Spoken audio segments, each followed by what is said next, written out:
안녕하세요. 아빠가 들려주는 수학. 오늘은 1대 14는 127대 x. 이 x를 구하는 것을 16세기 사람들은 매우 어려워했습니다. 요게 이제 그 이야기를 좀 하려고 해요. 지금 시험 공부를 하고 있는 중학생, 고등학생, 대학생 여러분 엄청난 걸 공부하고 계시죠? 이 문제 너무 쉽지 않습니까? 이거 말도 안 돼. 야, 이걸 못 푸는 사람이 있다고? 이건 중학생, 아니, 초등학생도 풀겠다. 이런 생각이 드시죠? 예, 맞습니다. 여러분은 정말 대단합니다. 16세기 사람들은 이걸 잘 계산을 못했어요. 그래가지고, 그러니까 일반적으로 못했다는 거죠. 계산하는 사람도 있었겠지만, 그래서 이걸 계산하기 위해서 환전을 해야 되잖아요. 유럽 같은 경우에는 여러 도시국가나 이런 게 있었는데, 그 나라마다 그 동전이 달랐거든요. 그래서 그 화폐가 달라는 거예요. 그래서 이거를 사가지고 중개무역할 때, 그거를 정확하게 계산을 잘 못했어요. 그러다 보니까 그 계산해주는 회계사들이 있었는데, 회계사들이 이런 것들을, 이런 자기 나름대로 공식이 있어요. 그 공식을 이용해서 그 계산하는 거예요. 근데 그 공식은 비법이에요. 비법이라서 다른 사람들은 몰라. 자기만 아는 비법이에요. 그래서 환전을 해주고 했던 거예요. 그 당시에 그 비법을 노래한 시가 있어요. 시. 한번 보여드릴게요. 그 16세기 시라서 여러분들이 보시면 영어로 해석은 잘 안 될 텐데 제가 해석을 해드리겠습니다. 자, 그 방법을 임시위치법이라 하는데 뭐 읽기도 힘들죠. 16세기 영어라서 그래요. 그래서 한국어로 번역해줬습니다. 이 계산이 어떻게 될지 상상해 보세요. 대충 아무 값이나 넣어 보세요. 그러면 값이 나올 거예요. 그 값은 확실히 틀린 값이겠지만 그래도 이 순간만큼은 좋아요. 이제 곧 정답이 밝혀질 거예요. 여러 번 하다 보면 정답이 나올 거예요. 그래서 이런 식으로 계산을 했다는 거예요. 당시 사람들이. 그래서 그 계산법을 자기 나름대로 기억하기 위해서 이런 시를 지어서 외웠던 거예요. 자기들이. 근데 그거를 해주는 전문가들마다 다른데 그 전문가들마다 자기들의 꼼수가 있어가지고 그 꼼수를 알려주지 않은 거예요. 우리 가문의 비법이다 이러면서 이제 내려온 거죠. 그런 때가 있었습니다. 근데 이걸 어떻게 알 수 있느냐? 이 시가 어디 나오느냐? 그 수학에 관계된 어떤 사람이 쓴 책에 이게 나옵니다. 그 16세기의 수학자였던 로버트 리코드라는 분이 계세요. 그분이 이 16세기에는 그 16세기에 쓰였던 어떤 시를 이 시 있잖아요. 그거 이제 방법, 시에 나오는 그 방법을 그 수학적 기호로 표현하는 거를 가르쳐 주기 위해서 이 시를 인용한 거예요. 당시에 이렇게 사람들이 쓰고 있는데 이거를 임시 위치법이라고 하고 대수학, 여러분들 알고 있는 수학 기호 있죠? 수학 기호로 이거잖아요. 수학 기호 이거 여러분들이 알고 있는 수학 기호 이거죠. 1대 14는 127대 x라고 해서 그거를 푸는 거잖아요.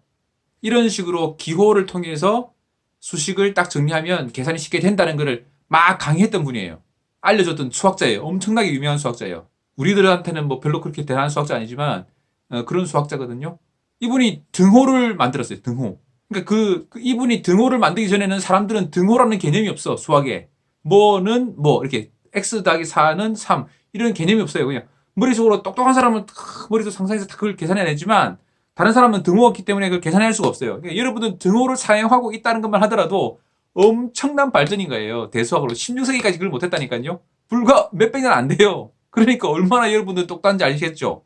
그분 이야기를 좀 볼게요. 위키피디아에서 찾아볼게요. 보시는 이 사람은 1512년형에 태어나서 1558년에 되는데 영국 교재 집필가, 교과서를 썼다고 할 수 있죠. 수학자이고 의사이면서 등호, 이퀄 하는 그 기호를 처음 장안했고 더하기라는 것을 그때는 더하기가 다른 사람이 장안했는데 더하기란 기호를 쓰면 수식이 아주 간단해진다 라는 거를 열심히 보급하고 있었던 분이에요. 웃기죠? 초등학생도 다 아는 건데 유치원생도 아마 알지 몰라요. 요즘은. 또 좀 더 보겠습니다. 옥스퍼드 대학교와 캠브리지 대학교의 교육을 받고 옥스퍼드 대학교에서 수학을 가르쳤대요. 더하기를 열심히 보급하면서 코페르니쿠스 지동설을 이해하고 처음으로 영국에서 주장한 사람이고 여기 나오네요. 등호를 장안해서 1557년에 기지의 숫돌이라는 그래서 이제 등호를 썼다는 거예요. 등호. 근데 요즘보다는 좀 더 길었다고 평행선이다 같다는 뜻을 했고 뭐 그런 것들이 나옵니다. 그러면 이런 거 뭐 더하기 이런 것들은 처음 생기느냐 그렇지 않죠. 이런 거를 대수학이라고 그러잖아요. 수학에서 대수라고 그러는데 이건 옛날 그리스도 있었어요. 근데 이게 기호화되지 않으니까 사람의 머릿속으로 시로 이렇게 만들어진 거예요. 여러분들이 많이 들었을 것 같은 대표적인 대수학의 문제가 이런 거예요. 디오판토스라고 하시죠. 디오판토스의 뭐 묘비에 있는 수명 이런 거 여러분들이 뭐 블로그나 뭐 TV나 이런 데 많이 보셨을 거예요.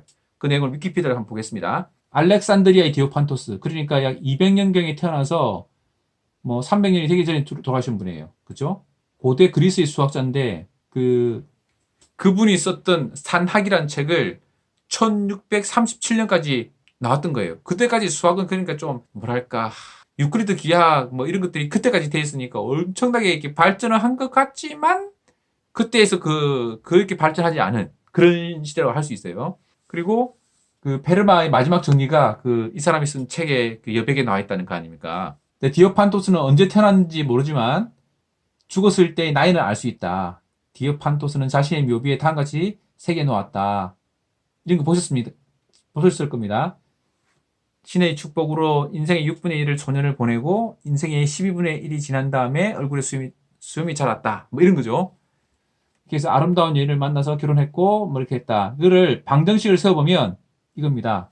6분의 x 더하기 12분의 x 그 다음에 7분의 1 동안 지난 다음에 아름다운 여인과 결혼했고 그 뒤에 5년을 더하면 더하기 5를 하면 아들이 태어나고 그 아들의 수명은 아빠의 수명의 절반이어서 죽었어요. 그러니까 2분의 1 x를 더하고 2분의 1 x를 더한 다음에 보시겠습니다.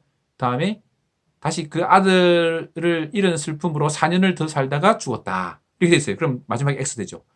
이거 여러분들의 묘비를 보면 x를 두고 수명을 x를 두고 6분의 x 이렇게 더하면 x가 계산되겠죠.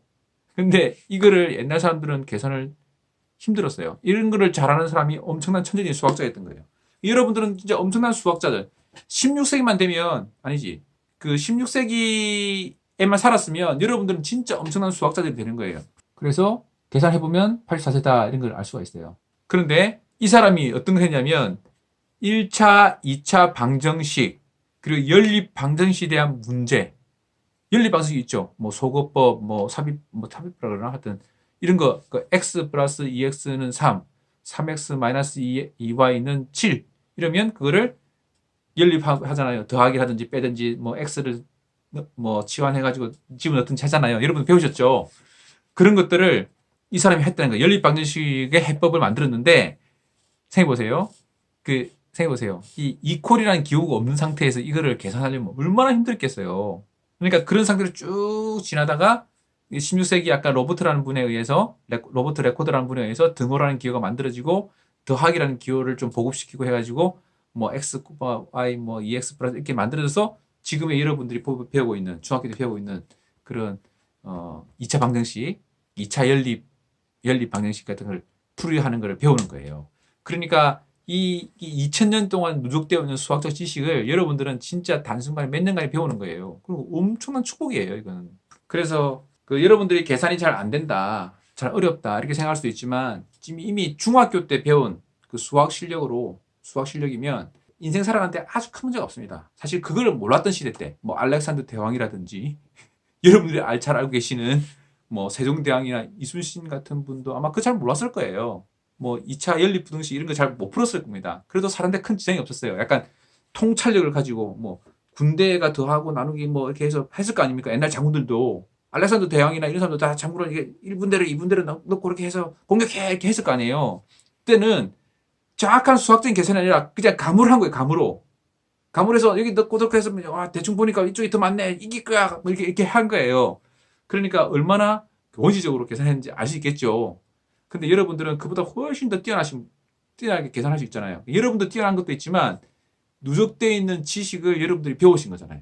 중학교 때 산수, 수학을 배워서 그걸 배웠잖아요.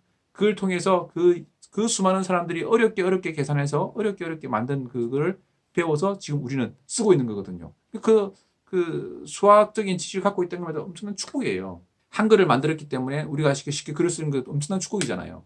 동시에 수학도 마찬가지입니다. 그런 뭐 한국 사람이 만들었다 이걸 하고 싶은 게 아니라 인류 전체의 유산이에요. 이 수학이란 자체가. 그래서 우리가 갖고 있다는 건 너무나 큰 축복이고 물론 그것이 지금 엄청 앞서가고 있으니까 그걸 따라가긴 좀 어려운 면도 있죠. 우리가 이제 뭐 중학교, 고등학교 수학이 뭐 지금 수학자들이 연구하는 수학보다 훨씬 뜨뜻해져 있으니까. 그렇지만 그것만 하더라도 우리가 14세기, 13세기 뭐 셰익스피어 살고 뭐 이렇게 로마 황제가 살고 그 시대에 비하면 너무나 많은 걸 누리고 있는 축복을 갖고 있다는 거예요. 배우는데 좀 어려운 건 있어도 그 배운다는 자체가 축복이다. 인류 문명에 쌓아온 축복을 우리는 짧은 시간에 배우고 있다. 그런 것들에서 정말 감사해야 되지 않을까 그런 생각이 듭니다. 엄청나게 고민해가지고 아르키메데스 이런 사람들 있잖아요. 엄청나게 고민해가지고 만들어낸 것을 우리는 배우고 있는 거예요. 그것들 이렇게 쉽게 배우다니 너무 감격스러운 거죠. 예. 그래서 일단 어쨌든 여러분들 지금 배우고 있는 수학은 엄청난 수학이다. 엄청난 능력을 갖고 있다. 그런 것들을 아시고 요즘 공부하는 것들 즐겁게 공부하시면 좋겠습니다. 이상입니다.